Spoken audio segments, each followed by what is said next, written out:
We're continuing our talk on sciatica. So today what I was going to go through is just a couple tests we use to help evaluate for it. So we're going to take Sarah here, we're going to swing her right off the side, and we're going to show what's called a slump test. So slide forward a little tiny bit more, good.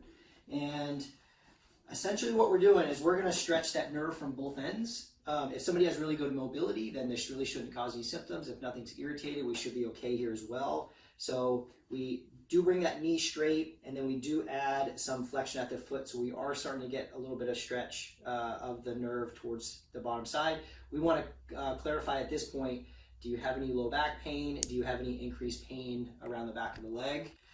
Our second step here is we're going to add a little bit of a slump in head posture. Our head's coming down, excuse me, and we should not get an increase in low back, back of the hip, back of the leg. If we do, that's a positive slump test. You can relax here. And that gives us some idea that they do have some tension on that sciatic nerve, okay?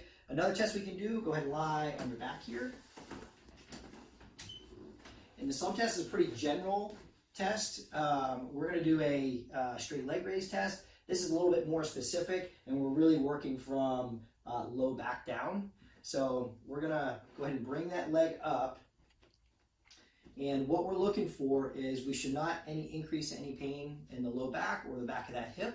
Okay. If we do, then we may suspect that there is some additional tension on the sciatic nerve. The follow-up test is called Braggard's.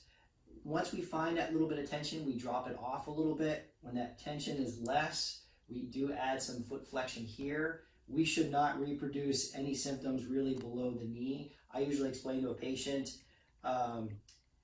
the only muscle that we can stretch from when we do bring that foot down is really calf down. If we're feeling anything increase above that knee, then there is some tension on that sciatic nerve. So those are the big kind of tests that we use to test for this. So thanks for watching, and we'll see you next time.